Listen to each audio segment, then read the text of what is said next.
ድረስ ሂዳለች።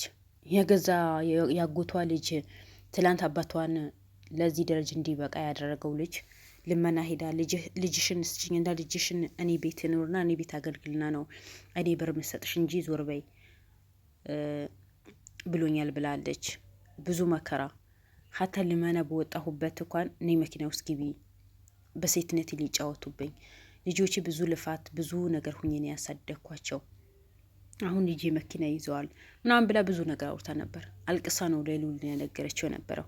ይሄ በሙሉ የአባቷ ንብረት ተቀምቶ የራሷ ንብረት ተቀምቶ ባሏ በሀብት ላይ ሀብት ይዞ እሷ ግን እንደፈለገ ተጫወተ። መቶ እንኳን ቤቷ በዛ በደሃ ቤቷም የሰው ቤት ልብስ አጥባ የሰው ቤት እንጂ አጋግራ ልጆቿ ስታሳድግ እንኳን እዛ ጋር መቶ መከራዋ ያሳያት ነበር። ያቺ ላት እንደምታውቁ ልጇን አምጥቶ ሉልን አስተዋውቋት ልጇን መቶ እንደሚጠይቃት ተናግራ ነበር። ያለችበት ሁኔታ እህቷ እንኳን ከአቶ አሸናፊ ከአቶ ኤፍሬም ጋር እንደምትሰራ እያንዳንዱ ተነግሯት አላምንም እህቴ እንደዚህ ነገር አታረግም እንዴት ተገዛልኝ እህቴ ትጨከናለች ብላ እንትን ስትል ገና ሌላ ጉዳለሽ የገዛ ባልሽ ከእህትሽ ጋር ወልደዋል የልጆችሽ ወንድም እዛ ቤት አለ ጥሩ ቤት ነው የምትኖረው የተደላደለ ኑሮ ነው የምትኖረው ፎቅና ምድር ሰርታ ሱቆች ኑሮዋት ጥሩ አሪፍ ኑሮ ነው የምትኖረው አንድ እህትሽ ብቻ ናት ድሃ ናት እንጂ አንድ እህትሽን ደግሞ ሀብታም ናት። ስለዚህ ያንቺም ጥሩ ያዘጋጀ ሁልሽ ሰው ያዘጋጀልሽ ጥሩ ነገር አለ እና አንቺ ብቻ ፈቃደኛ ሁኚ እንጂ ምንም ችግር የለብኝም። እኔ ዋና አንቺ መሻልሽ ነው የምፈልገው አንቺ ጤነኛ መሆንሽ ነው የምፈልገው እና ነግድሽን አቆሚና እኔ አንዳንድ ነገር እናውራ ብለዋት ነበረ ሉልን። እሱ እሺ ብላ ይሄን በውሎ ያንዳንዱ ነግረዋት ነበረ።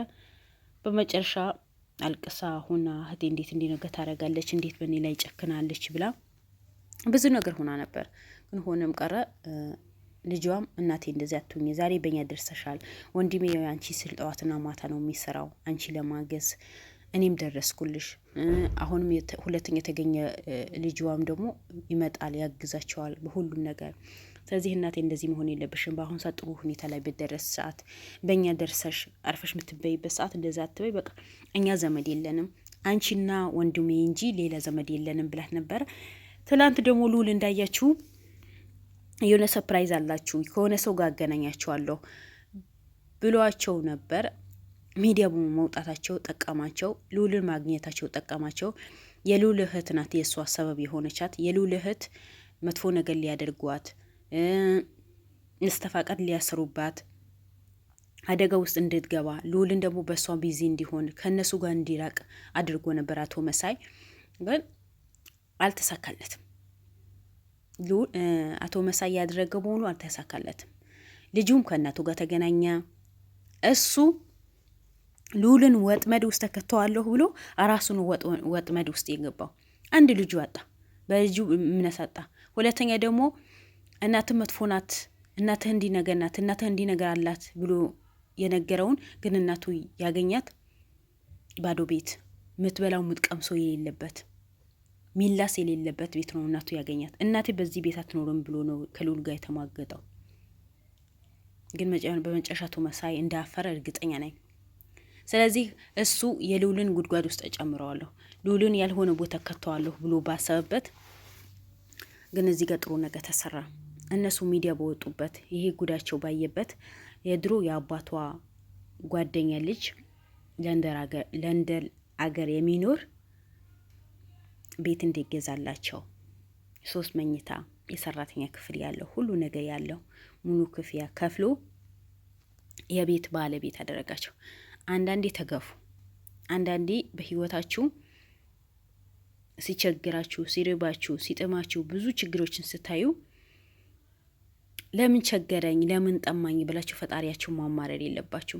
ለምን ከጀርባው ምን ይዞላችሁ እንደሚመጣ አናቀም ምን ይዞን እንደሚመጣ አናቀም። አሁን እነዚህ ልጆች እነዚህ ሰዎች ሉልን አያቃቸው ግን እህቱ በተያዘችበት ጉዳይ ነው ሲያጣራ እነዚህ ሰዎች ያገኛቸው ሚዲያ ላይ ወጡ። ያው የሉልን ቪዲዮ ማይከታተለው ሰው የለም በአብዛኛው ውጭ ሀገር ያለ ሰው ነው የሚከታተለው። ተከታተለው እቺ ሴት ያውቃታለሁ። ድሮ የአባቴ ጓደኛ ልጅ ናት። ንብረታቸው በጣም ጥሩ ንብረት ነበራቸው። ባለ ሀብት ነበሩ። ያ ሁሉ ንብረት አልቆ ዛሬ እንዴት እሷ እንደዚህ ወርዳለች? እንደዚህ እንዴት በዚህ ልክ ተቸግራለች? ስለዚህ እኔ ቤት ልገዛላት ተፈልጋለሁ። ቤቴ ድረስ አምጠዋትና እኔ ሁሉ ነገር ላደርግላት ተፈልጋለሁ ብሎ ነው ድንሜር ስቴት ላይ ቤት የገዛላት። በጣም ደስ ይላል።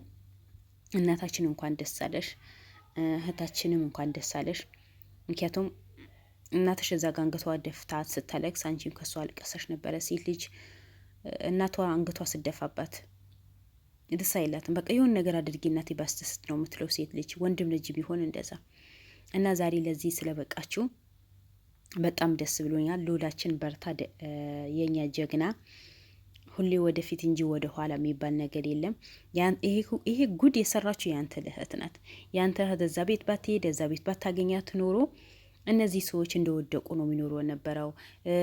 አቤል ልጇ ማታገኘው ነበር። እሱም ሁሌ በእናቱ ጥል እናቴ መጥፎ ናት፣ ጥሩ ህይወት የኖረች የተደላደለ ኑሮ የኖረች ባለ ሀብት ሆና እኔን አትፈልገኝም ብሎ ነው ሁሌ በእናቱ ላይ ቅይም ይዝባት ነበረው።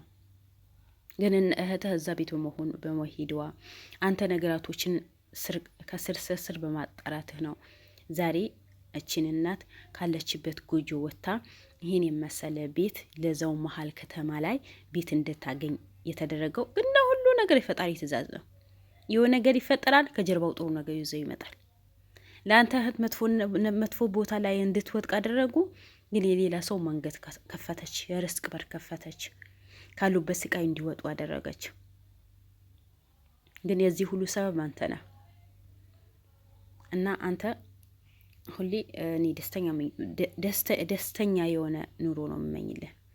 ከኤልሳም ተገናኝታችሁ ጥሩ ህይወት መርተ ሰው በሙሉ እናቶች በሙሉ እማዬ ብለህ እንደምታስደስታቸው ለአንተ ፈጣሪ ባላሰብከው ቦታ ያስደስተ። ጥሩ የሆነች ሚስት ርስቅ የሞላባት ቤተሰቦችህ የምታከብር እናትህን የምታከብር አንተ የምታከብር ጥሩ የሆነች ሚስት ይስጥህና ደስተኛ የሆነ ኑሮ አላህ ያኑርህ ነው ምለው። እና በሰው ላይ መቼም ክፋት አትስሩ። ሰው በእናንተ ላይ ክፋት ቢሰራ ብዙም አትጎዱ። ምክንያቱም ከጀርባው ጥሩ ነገር ይዞልን ይመጣል። እንደ መሻ አይቀርም ይነጋል አይደል? እንደ ነገ ደግሞ አይቀርም ይመሻል። ሁሉ ነገር ይቀያየራል። ለጊዜ ጉዳይ ነው እንጂ ሁሉ ነገር ይቀያየራል። ስለዚህ ስለሚቀያየር የዛሬ ደስታችን ብቻ የዛሬ ሀብታችን ብቻ አይተን ዛሬ ሀብታለኝ ብራለኝ ጤነኛ ነኝ ብለን ሌላ ሰው መጉዳት የለብንም። ብራችንም ያልቃል፣ ጤናችንም ያልቃል፣ ጉልበታችንም ያልቃል። በተቻለን አቅም ለሰው ጥሩ ነገር መስራት አለብን። ጥሩ በሰራን ቁጥር ያ ጥሩነት ነገ ለኛ ነው መልሶ የሚከፍለን። ሰው የዘራውን ነው የሚያጭደው እንጂ ያልዘራውን ኬት አምጥቶ ጎረቤት ሄዶ አያጭድ አይደል? ማንኛው ነገር ያደረግነው ነገር ነው ቁጭ ብለን የምንበላው። ካልሰራን፣ ካላደረግን፣ ካልተንቀሳቀስን ምንም ማድረግ አንችልም። እና ሁሌ በህይወታችን ጥሩ ነገር ለመስራት እንሞክር። በሰው ላይ ክፋት አንስራ። ዛሬ እኔ ተሰሚነት አለኝ፣ ዛሬ እኔ ጥሩ ሁኔታ ላይ ነው ያለሁት፣ ማንም እኔ የሚነካኝ ሰው የለም፣ ብር አለኝ፣ ሀብት አለኝ፣ ብዙ ሰዎችን ጎድቻለሁ፣ ከእኔ በላይ ምንም ሰው የሚባል ነገር የለም ብላችሁ የምታስቡ በተለይ ባለ ሀብቶች ፈጣሪያችሁ ፍሩ፣ ራሳችሁ ፈትሹ። ነገ መውደቂያችሁ የት እንደሆነ አታውቁ። የዛሬ ደስታችሁ ብቻ አትዩ። ዛሬ አማርጣችሁ ስለምትበሉ ብቻ አትዩ። ነገ መውደቃችሁ የት እንደሆነ ወቁ። የልጆቻችሁ ጥሩ ነገር ማሰብ አለባችሁ። አንተ ጥሩ የተደላደለ ህይወት የኖርክ እዛ ጋር ሚስትህን ይጎዳ፣ ግን ዛሬ ሚስትህን ነጃ ወጥታለች። እና እናታችን እንኳን ደስ ብሎሻል። የበለጠ ደረጃ ደርሳችሁ ልጅሽን ጥሩ ቦታ ደርሶ እችም ልጅሽን ድረሽ አያት ሆነሽ ደስተኛ ሆነሽ የምትኖሪበት ቤትም ያርግልሽ። እንኳን ደስ አለሽ ነው ምለው። ሁሌ እንደዚህ ደስ የሚናገር እንስማ እንጂ መጥፎ ነገር አላህ አያሰማን። ሉልን ጥሩ ነገር ለመስራት እድሜና ጤና አላህ ይስጥህ እላለሁ። ውድ ቤተሰቦቼ ብዙ ጊዜ እኔ እናገራለሁ፣ በሉልን ጥሩ ነገር ተማሩ። መጥፎ ነገር በሉል ህይወት ላይ የሚመጡ ሰዎች መጥፎ ነገር እንደሚያጋጥማቸው እዩ። እንደ ሉል ደግሞ ጥሩ ነገር ከሰራን መልሶ እንደሚከፍለን በሉልን ማየት አለብን። እኔ ይሄ ሁሌ የምናገረው ነገር ነው። ከሱ ጥሩ ነገር ነው የምንማረው። ስለዚህ ጥሩ ነገር ለመስራት ሞክሩ እላችኋለሁ። ውድ ቤተሰቦቼ ባላችሁበት ሰላማችሁን ይብዛልኝ። ሁላችሁም ወዳችኋለሁ። ላይክ፣ ሼር፣ ሰብስክራይብ ያደረጋችሁ አበረታቱኝ። ወዳችኋለሁ። መልካም ቀን። ባይ ባይ። ሰላም አለይኩም ወራህመቱላሂ ወበረካቱ።